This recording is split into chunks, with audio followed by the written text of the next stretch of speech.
Syeda be be مریم نے ولادت کے وقت یہ فرمایا، اس کے بعد رب تعالیٰ کی طرف سے یہ ان کو ندا آئی کیا کہ جب وہ وہاں قریب لیٹی تھی ایک پتھر پر، اور ان کے قریب میں ہی ایک کھجور کا درخت تھا، رب تعالیٰ نے فرمایا وَهُزِّي إِلَيْكِ بِجِذْعِ النَّخْلَةِ تُسَاقِطْ عَلَيْكِ رُطَبًا جَنِيًّا، مریم اس درخت کو پکڑ کر کے ہلاؤ، تم پر پکی تازی کھجوریں گریں گی۔ تو ولادت کا وقت ہے ان کا، عیسیٰ علیہ السلام کی پیدائش کا، اور حضرت بی بی مریم کو کھجور کا درخت ہلانے کا حکم ہوا، انہوں نے ہلایا تو پکی کھجوریں ان پر گریں۔ رب تعالیٰ نے فرمایا فَكُلِي وَاشْرَبِي وَقَرِّي عَيْنًا، مریم کھا اور پی لے اور اپنی آنکھوں کو ٹھنڈی کر لے۔ مفسرین فرماتے ہیں درد زہ کے وقت اگر کسی عورت کو کھجور دیا جائے تو یہ قرآن پاک کے نسخے کے اعتبار سے اللہ تعالیٰ اس کے درد میں آسانی عطا فرماتا ہے، کیونکہ حکیم مطلق رب ذوالجلال نے حکم دیا بی بی مریم کو کہ کھجور کھاؤ، پکی کھجوریں تم پر گریں گی۔ تو کھجور کا حکم بھی ہے۔ ہمارے بزرگوں کے ہاں رواج تھا کہ ولادت کے وقت جب تکلیف زیادہ ہوتی تو وہ کچھ کھجوریں لا کر کسی امام کے پاس، عالم دین کے پاس لاتے کہ کچھ دم کر کے دے دیں کہ گھر میں ولادت ہونے والی ہے۔ اب کہاں ہے کون سا کھجور، کون سی مٹھائی، سیدھے آپریشن تھیٹر میں لے جانا ہے اور بند کرنا ہے، کاٹنا ہے پھر نکالنا ہے۔ خیر اللہ تبارک و تعالی آج بھی جو لوگ اسلام پر چلنا چاہتے ہیں ان کے لیے آسانی عطا فرماتا ہے یقیناً۔ تھوڑی ہی دیر کے بعد حضرت عیسیٰ علیہ السلام کی ولادت ہوئی۔ یہ بیت اللحم جو جگہ ہے آج بھی وہ فلسطین میں ہے، بیت اللحم، جس پتھر پر حضرت عیسیٰ علیہ السلام کی ولادت ہوئی وہ جگہ آج بھی موجود ہے۔ پھر وہاں سے حضرت بی بی مریم نے اپنے بچے کو اٹھایا، کوئی نہیں تھا وہاں پر، ان کے حمل سے لے کر ولادت تک کوئی بھی قریب نہیں آیا، اور نہ زندگی میں کبھی ان کو کسی نے چھوا۔ آپ نے گود میں اٹھایا، اب کیا کریں گی، بچہ آ گیا ہے۔ رب تعالیٰ نے فرمایا فَإِمَّا تَرَئِنَّ مِنَ الْبَشَرِ أَحَدًا فَقُولِي إِنِّي نَذَرْتُ لِلرَّحْمَنِ صَوْمًا فَلَنْ أُكَلِّمَ الْيَوْمَ إِنسِيًّا، مریم اب اپنی بستی کی طرف جاؤ گی، اگر کوئی انسان تمہیں نظر آئے، لوگ اگر نظر آئیں تو بات مت کرنا کسی سے، ان سے کہنا آج میں نے چپ رہنے کا روزہ رکھا ہے۔ ہاں اس شریعت میں ہوا کرتا تھا چپ کا روزہ، خاموشی کا روزہ، کہ دن بھر خاموش رہنے کا بھی روزہ ہوا کرتا تھا۔ اب یہ بھی کیسے بتائیں گی، وہ اشارے سے، اس زمانے میں ہوتا تھا جب کوئی خاموشی کا روزہ رکھتا تو وہ اشاروں سے بات کرتا، سامنے والا سمجھ جاتا آج اس کا خاموشی کا روزہ ہے۔ کاش یہ روزہ اور بھی ہمارے ساتھ ہوا کرتا، لیکن اس شریعت میں ہمارے ہاں چپ کا روزہ نہیں ہے، خاموشی کا روزہ نہیں ہے۔ میں تو یہ سوچتا ہوں کم سے کم عورتوں کے لیے تو ہو جاتا، خاموشی کا روزہ بڑا ثواب ہے، وہ بہت بڑی غلطیوں سے، گناہوں سے بچ جاتی۔ آپ کو اندازہ نہیں ہے، میرے آقا صلی اللہ علیہ وسلم نے زبان کو یوں 2 انگلیوں سے پکڑ کر کے فرمایا تھا، پکڑ کر کے، تمہارے 2 جبڑوں کے بیچ میں گوشت کا ایک ٹکڑا ہے، حضور نے فرمایا کہ یہ انسان کو جنت میں بھی لے جاتا ہے اور دوزخ میں بھی لے جاتا ہے۔ ہاں، اور پھر ایک حدیث پاک ہے، حضور فرماتے ہیں 2 جبڑوں کے بیچ میں ایک گوشت کا ٹکڑا زبان، 2 رانوں کے بیچ میں ایک گوشت کا ٹکڑا شرمگاہ، جس نے ان 2 چیزوں کی حفاظت کی ذمہ داری لے لی، میرے آقا فرماتے میں اسے جنت میں لے جانے کی ضمانت دیتا ہوں، جنت میں لے جانے کی ضمانت دیتا ہوں، یہ 2 چیزوں کی اگر کوئی حفاظت کر لیا۔ خیر حضرت بی بی مریم اپنے بچے کو لے کر کے آئیں، لوگ دیکھنے لگ گئے کہ مریم ہے اور اس کی گود میں بچہ ہے، تو ظاہر سی بات ہے قوم کا جو رویہ ہوتا ہے، سیدھے پکار کر کہنے لگے یا اخت ہارون ما کان ابوک امرأ سوء وما کانت امک بغیہ، اے مریم یہ کیا کر لیا تو نے۔ اخت ہارون جو ہے اس وقت سب سے پاک عورت کو کہا جاتا تھا، اخت ہارون لقب کے طور پر حضرت بی بی مریم کو انہوں نے پکارا، نہ تمہارے باپ برے تھے نہ تمہاری ماں بری تھی، یہ تو نے کیسے کر لیا۔ یہ بچہ تیری گود میں کیسے آیا؟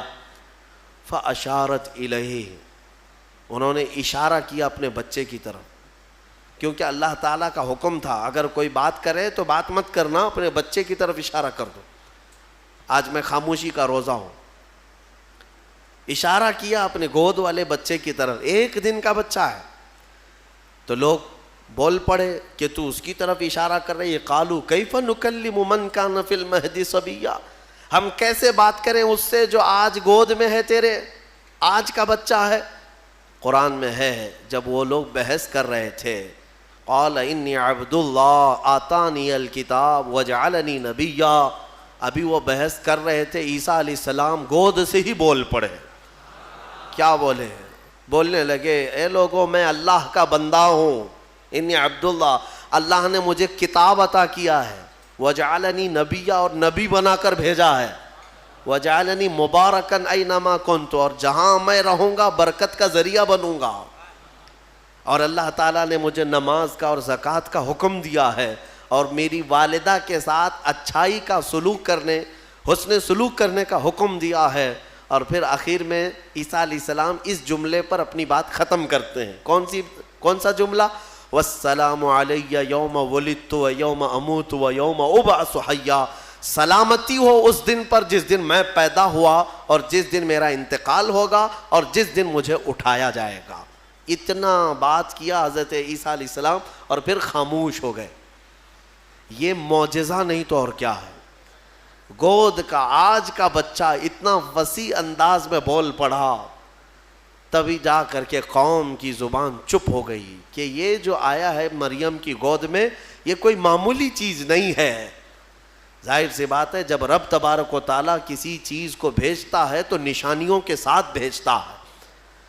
اب جتنے تھے وہ مان تو گئے کہ بی بی مریم کو کسی نے چھوا نہیں، یہ سچی ہے، اور جب گود کا بچہ بول رہا ہے تو یہ اور سچی بات ہے کہ محیر العقول چیز ہے، آج تک ہم نے کبھی دیکھا نہیں۔ عیسیٰ علیہ السلام بولے، پھر اس کے بعد عیسیٰ علیہ السلام کو حضرت بی بی مریم اپنے گھر تو لے گئیں۔ یہاں پر رک کر کے میں ایک بات عرض کرنا چاہوں گا، حضرت عیسیٰ علیہ الصلوۃ والتسلیم نے جو جملہ کہا وہ یہ ہے کہ جس دن میں پیدا ہوا اس دن سلامتی ہو، یعنی نبی جس دن پیدا ہوتے ہیں وہ سلامتی والا دن ہوتا ہے۔ عیسیٰ علیہ السلام کی پیدائش کا دن سلامتی والا ہے تو 12 ربیع الاول کیوں نہیں سلامتی والا ہے؟ ہاں، اور نبی خود اپنی ولادت کے دن سلام بھیج رہے ہیں، اور ہم سید الانبیاء کی ولادت پر امتی سلام بھیجیں تو کیا حرج ہے؟ یہ قرآن کا حکم ہے۔ نبی خود اپنی ولادت کے دن سلام بھیج رہے ہیں اور امتی اپنے نبی کے پیدائش کے دن پر سلام بھیجے تو یقیناً یہ باعث برکت ہے اور قرآن کے مطابق ہے۔ خیر، یہ حضرت عیسیٰ علیہ السلام کی ولادت کا واقعہ۔ عیسیٰ علیہ الصلوۃ والتسلیم اپنی ماں کے ہاں رہے ایک زمانے تک، پھر جب جوان ہوئے۔ اچھا، یہ ایک بات اور بھی بتاؤں، بہت کم عمر میں جن کو نبوت دی گئی، یعنی دنیا میں ظاہری طور پر، وہ 3 نبی ہیں۔ ایک حضرت عیسیٰ علیہ السلام جن کو گود میں ہی پیدائش میں دے دی گئی، دوسرے یحییٰ علیہ السلام جو حضرت بی بی مریم کے ہاں ان کے باپ حضرت زکریا علیہ السلام نے دعا کی تھی تو اللہ ان کو دیا تھا۔ یحییٰ علیہ السلام بھی پیدا ہوتے ہی نبی ہو گئے تھے، نبوت کے ساتھ دنیا میں آئے۔ تیسرے حضرت یوسف علیہ السلام، جب ان کے بھائیوں نے انہیں کنویں میں ڈالا تھا تب ان کو، یہ چھوٹی عمر میں جن کو نبوت دی گئی وہ 3 انبیاء اکرام ہیں۔ یہ تو دنیا کی زندگی کے اعتبار سے، لیکن اگر کوئی یہ کہتا ہے کہ ہمارے آقا محمد صلی اللہ علیہ وسلم کو 40 سال کی عمر میں نبوت دی گئی تو یہ جملہ غلط ہے۔ میرے عزیزو، حضور کو نبوت دی گئی نہیں، نبی ہونے کا اعلان کرنے کا حکم دیا گیا۔ نبوت کب دی گئی وہ خود رسول سے پوچھو۔ میرے آقا فرماتے ہیں کنت نبیا وآدم بین الماء والطین، میں تو اس وقت بھی نبی تھا جب آدم علیہ السلام کو ابھی مٹی اور پانی میں گوندا جا رہا تھا۔ آدم علیہ السلام کا ابھی پتلا بھی نہیں تیار ہوا تھا، حضور فرماتے میں اس وقت بھی نبی تھا۔ تو نبی تو میرے آقا صلی اللہ علیہ وسلم پہلے سے تھے۔ بہرحال عیسیٰ علیہ السلام اللہ تعالیٰ کی ایک نشانی ہے۔ ان کی ذات ہی اللہ کی ایک نشانی ہے، کیونکہ عقل میں یہ آ جانا کہ بغیر باپ کے دنیا میں آئے جبکہ ان کی ماں کو کسی مرد نے چھوا نہیں. اسباب تو یہ بتاتے ہیں دنیا میں کہ ایک عورت اور ایک مرد کے اختلاط سے ہی بچہ پیدا ہوتا ہے.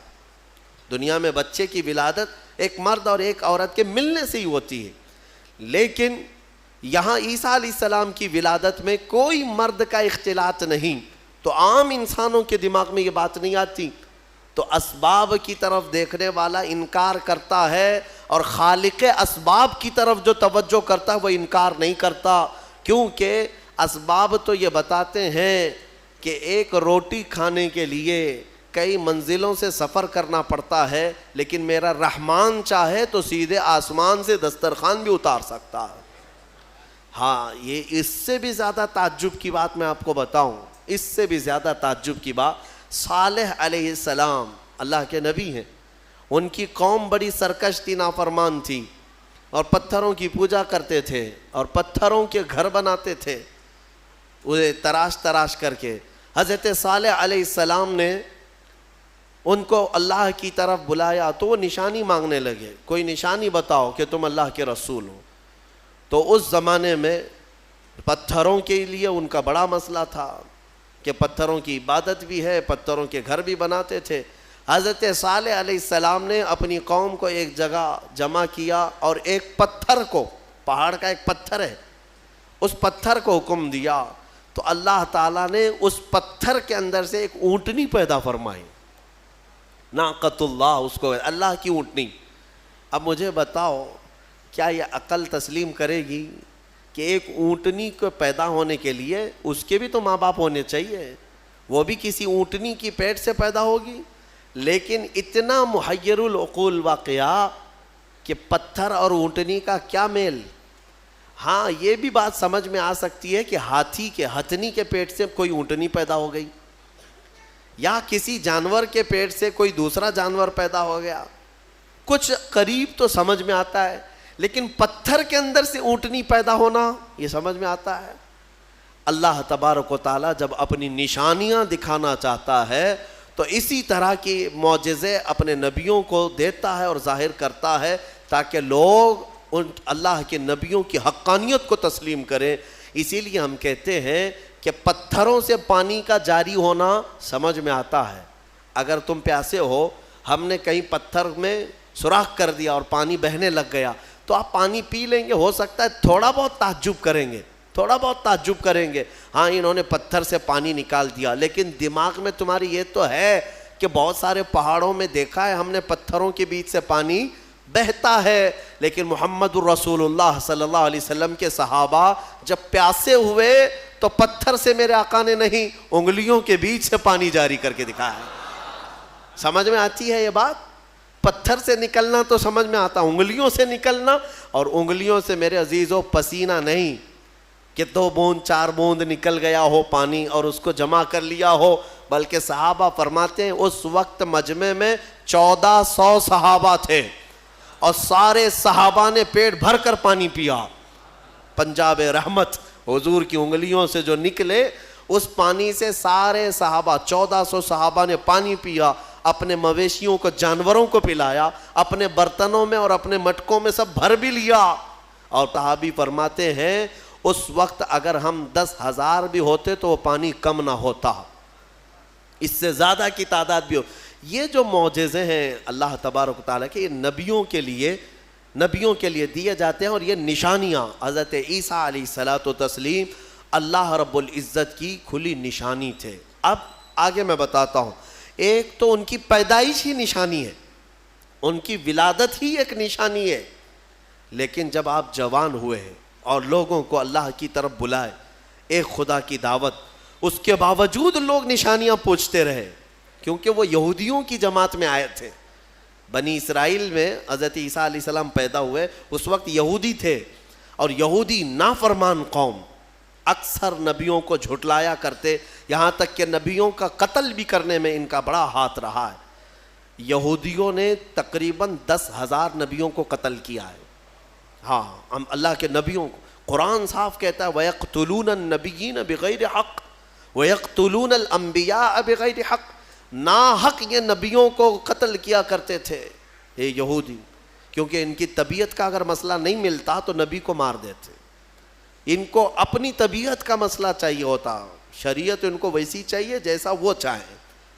انبیاء کرام علیہ السلام کوئی کمپرومائز کرنے کے لیے نہیں آتے، وہ حق کے داعی ہوتے ہیں، حق کے داعی ہوتے ہیں. بہرحال حضرت عیسیٰ علیہ السلام جب جوان ہوئے تو آپ کو پھر سے نشانیاں پوچھی گئیں کہ آپ اللہ کے رسول ہیں، آپ اللہ کے نبی ہیں، کوئی نشانی؟ اب اللہ تعالیٰ نے آلریڈی ان کی ولادت ایک نشانی ہے، پھر ان کو معجزے عطا کیے. کون کون سے معجزے؟ عیسیٰ علیہ السلام کو 3 معجزے اور دیے گئے. 3 معجزے وہ کیا تھے؟ عیسیٰ علیہ السلام خود اپنی زبان میں فرماتے ہیں، جس کو قرآن میں اللہ تبارک و تعالیٰ نے بیان فرمایا. کیا ہے؟ احیی الموتى باذن اللہ، ابرئ الاکمہ والابرص واحیی الموتى باذن اللہ. اور ایک ہے وانبئکم بما تاکلون وما تدخرون فی بیوتکم. 3 معجزے.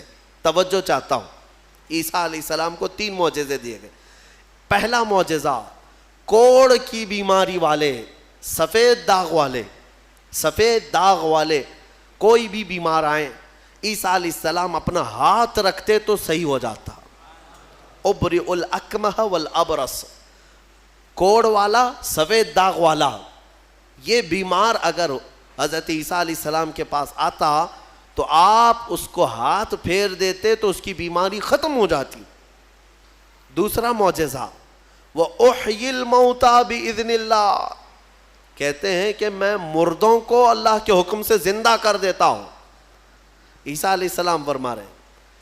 عیسیٰ علیہ السلام کا معجزہ یہ تھا کہ اگر وہ کسی قبر کو ٹھوکر مارتے تو قبر سے مردہ زندہ کھڑا ہو جاتا، مرنے کے بعد دوبارہ زندہ کرتے عیسیٰ علیہ السلام. کبھی کبھار مٹی کے پرندے بناتے، ان میں پھونک مارتے تو وہ اڑنے لگتے تھے. ہاں، مٹی کے پرندوں کو پھونک مارتے تو وہ اڑنے لگتے زندہ ہو کر. 2 معجزے ہو گئے. تیسرا معجزہ اہم ہے.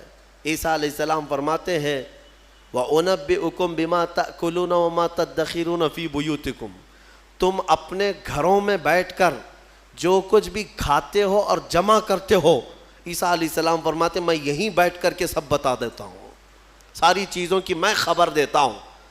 عیسیٰ علیہ السلام کا معجزہ یہ تھا کہ تم اپنے گھروں میں جو کھاتے ہو، جمع کرتے ہو، سب کی خبر عیسیٰ علیہ السلام کو ہے. یہ ظالم نادان جو میرے نبی کے علم غیب کا انکار کرتے ہیں، قرآن پڑھا بھی ہے کہ نہیں پڑھا؟ عیسیٰ علیہ السلام جو بنی اسرائیل کے نبی ہیں، جو بعد میں حضور کی امت میں آئیں گے آسمانوں سے، اور آئیں گے حضور کی امت، حضور پاک صلی اللہ تعالیٰ علیہ وسلم کی امت میں رہیں گے.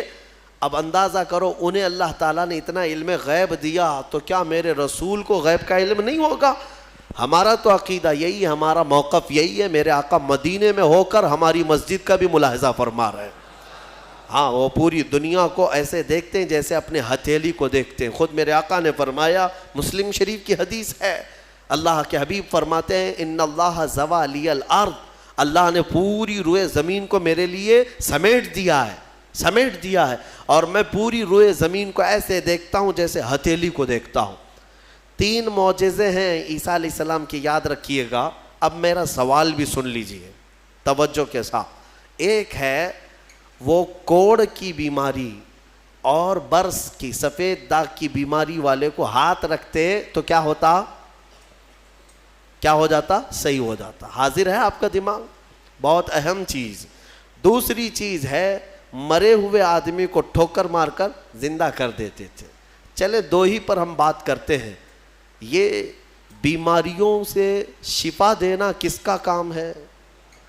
عقیدہ تو یہی ہے نا، اللہ کا کام ہے. پھر سوال تو یہاں ان لوگوں کے لیے بھی بن پڑتا ہے جب ہم اپنے مصطفیٰ کے لیے کہتے ہیں یا رسول اللہ شافی و نافی ہو تم، وافی و کافی ہو تم، درد کو کر دو دوا، تم پہ کروڑوں درود. ارے یہ بریلوی شرک کر رہا ہے.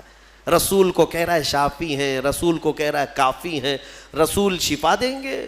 جب ہم درود تاج میں پڑھتے ہیں دافع البلاء والوباء والقحط والمرض والالم ہمارے رسول بلاؤں کو دفع کرنے والے، وباؤں کو دفع کرنے والے، درد کو دور کرنے والے، ہر کرب سے آزاد کرنے والے. ہم پڑھتے ہیں درود میں تو اس پر کچھ لوگوں کا پیٹ درد ہوتا ہے اور کہتے ہیں کیسے تم رسول کو کہہ رہے ہو کہ وہ بیماریوں سے دور کرنے والے ہیں، وہ کیسے دور کر سکتے ہیں؟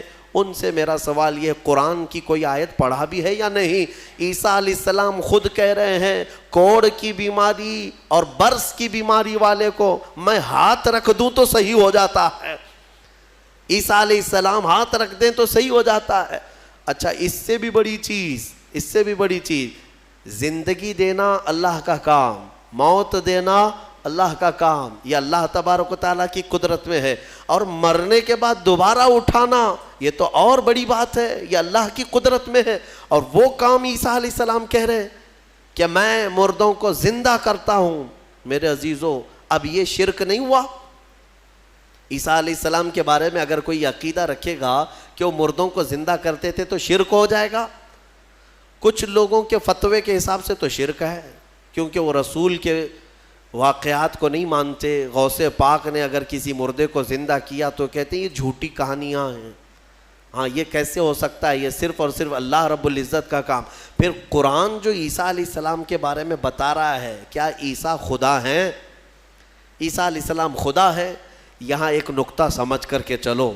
اللہ رب العزت یقیناً قادر مطلق ہے، رزاق وہی ہے، خالق وہی ہے، شافی وہی ہے. لیکن اگر وہ اپنی طاقت کسی محبوب رسول یا نبی کو شفا دینے کی طاقت دے دے، دوبارہ زندہ کرنے کی طاقت دے دے، یا بیماریوں سے دور کرنے کی طاقت دے دے، تو اس میں کسی کے پیٹ درد ہونے کی ضرورت نہیں. مولا جسے جو چاہے وہ مقام عطا فرمائے. یہ شرک بھی نہیں ہے. اللہ جسے جو چاہے وہ عطا فرمائے.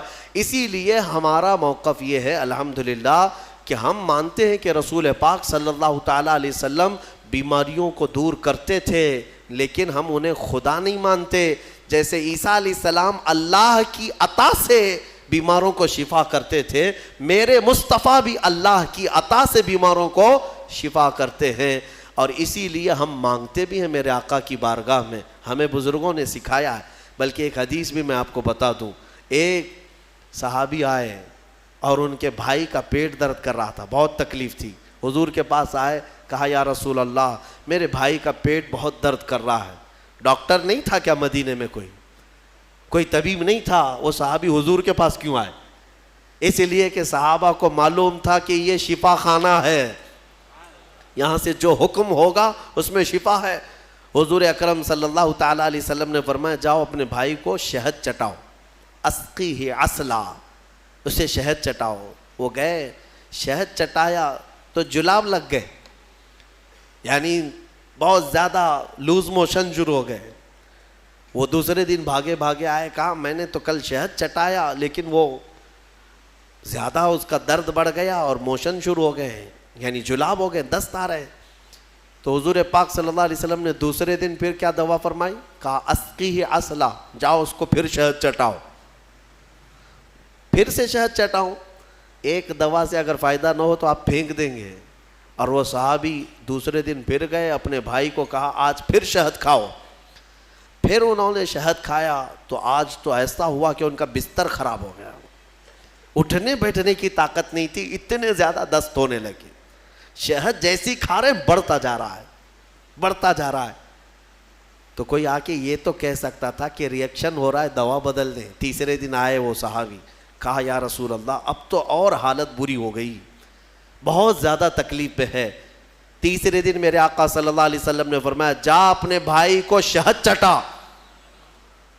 تیسرے دن بھی اس صحابی نے کہا یا رسول اللہ شہد چٹاؤں؟ کہا ہاں، تیرے بھائی کا پیٹ جھوٹ بول رہا ہے، اللہ کا نبی سچ بول رہا ہے. وہ گئے تیسرے دن شہد چٹایا. تیسرے دن جب شہد چٹایا تو نہ جلاب ہے نہ درد ہے، بلکہ پہلے سے بہتر صحت ہے، صحت و تندرستی پہلے سے بہتر ہے.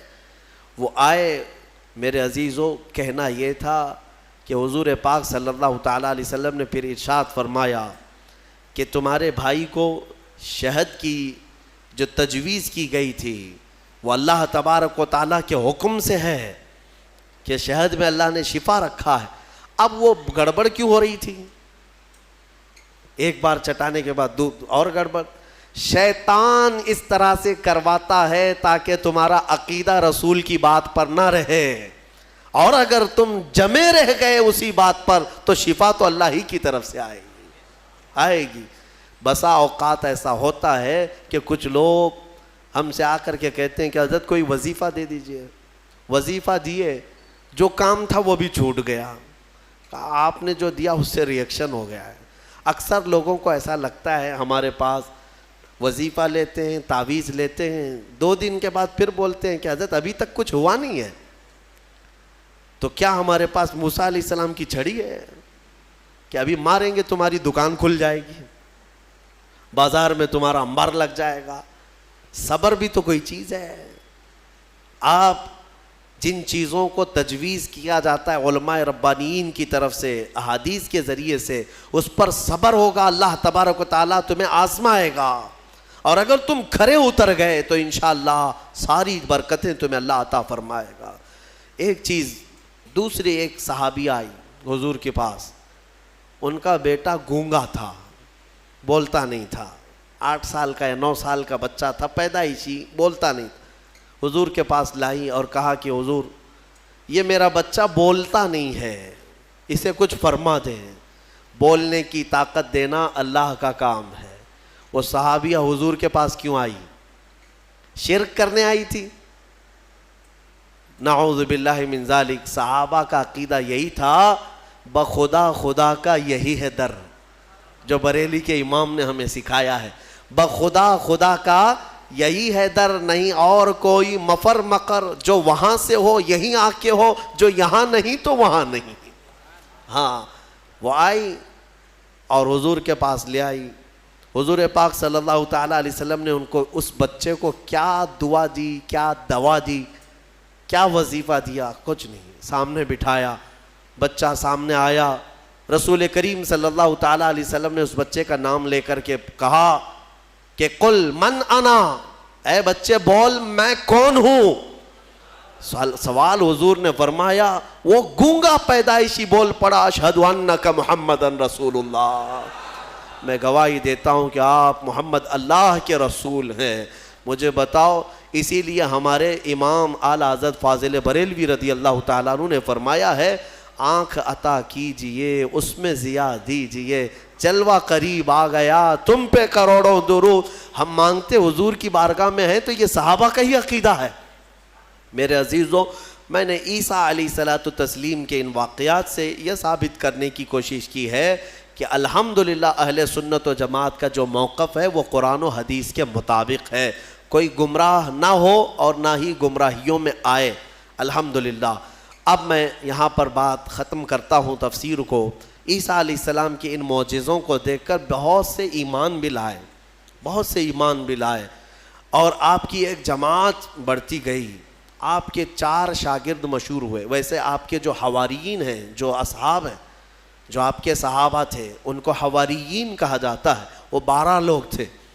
ان 12 میں 4 مشہور ہیں جن کے ناموں سے انجیل ہے آج بھی, متی, لوقا, یوحنا, مرقس.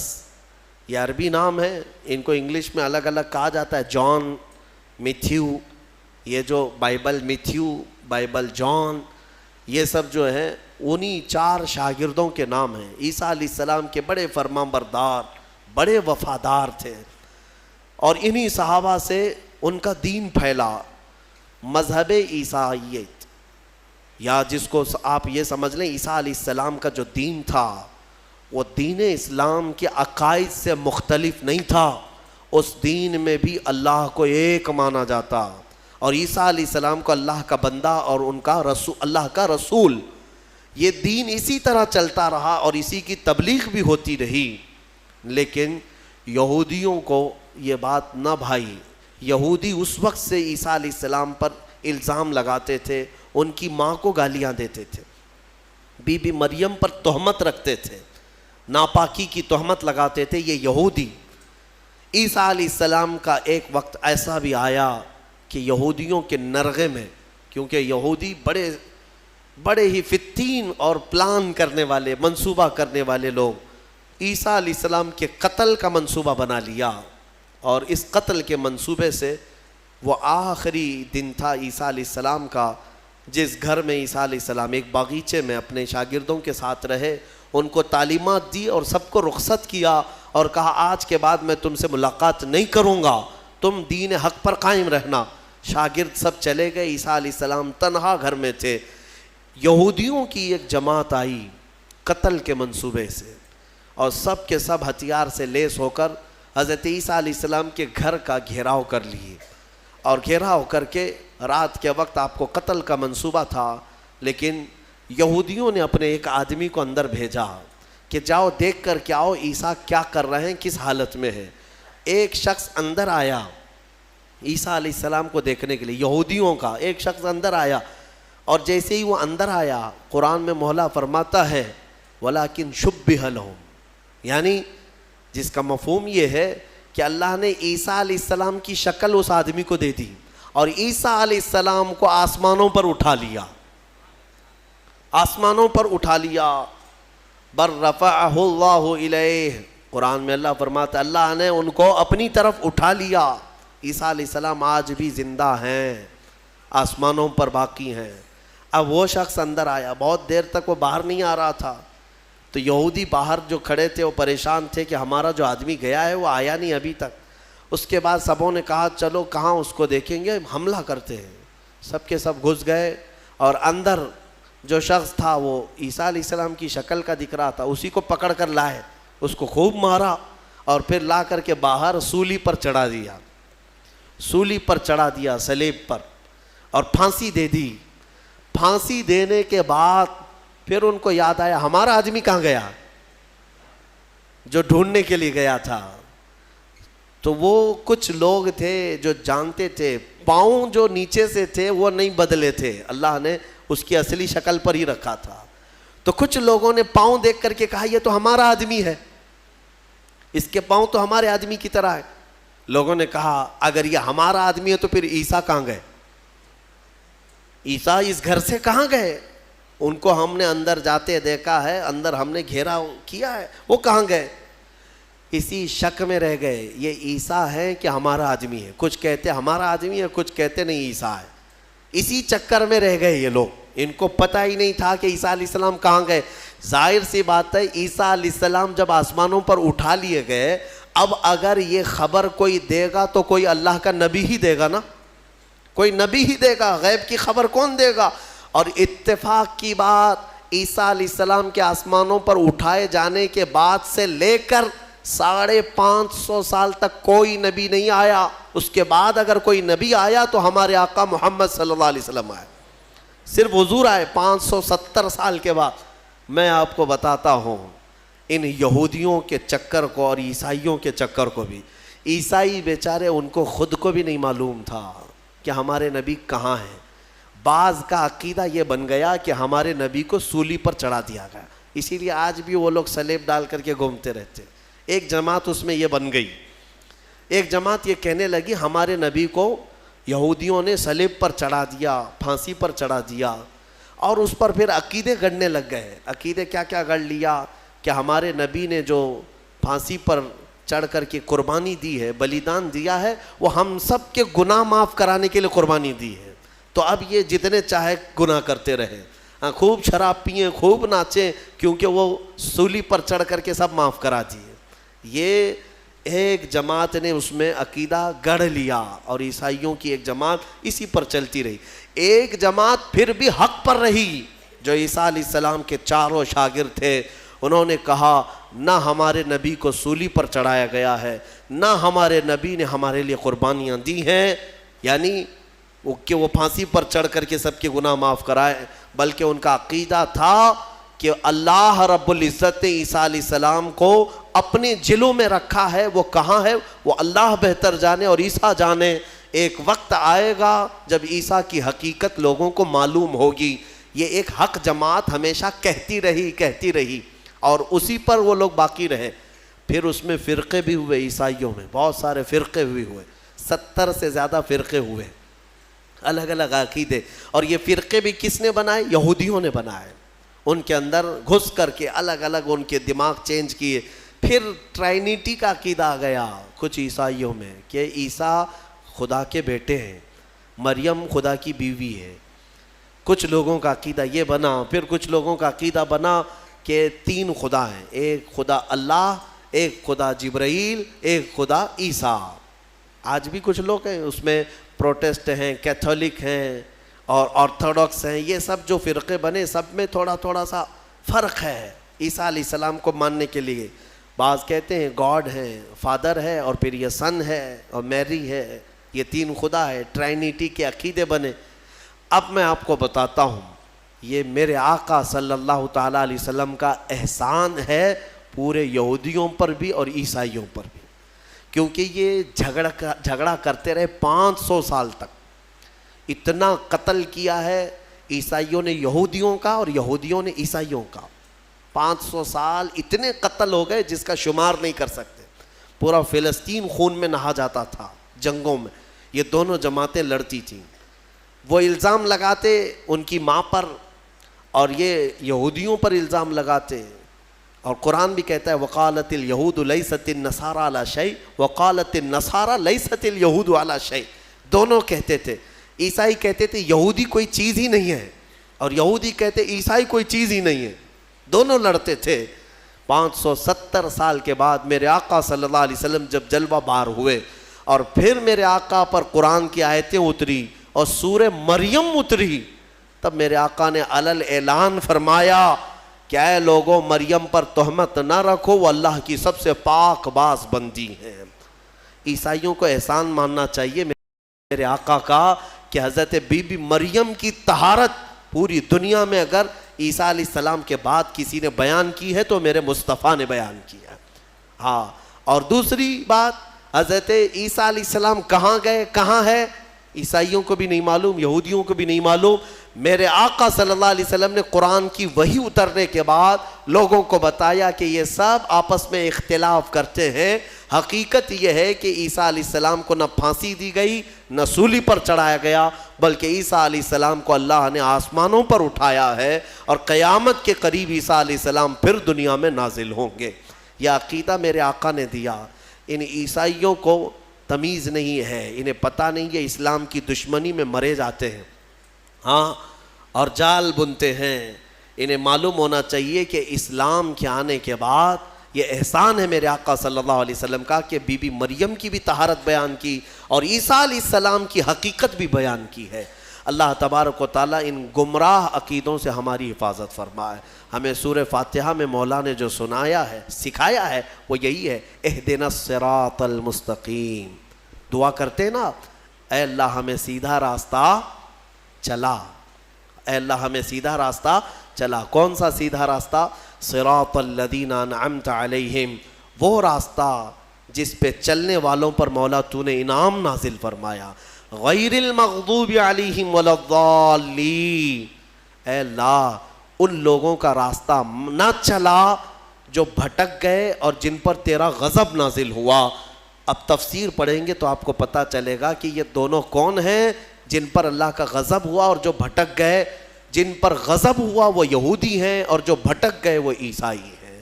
مولا تعالیٰ ان دونوں جماعتوں سے ہماری حفاظت فرمائے, ہمیں راہ حق عطا فرمائے, اور مولا کریم ہمیں ہمارے مصطفیٰ کریم صلی اللہ علیہ وسلم کے دامن میں قیامت میں ہمارا حشر فرمائے. وآخر دعوانا ان الحمد للہ رب العالمین.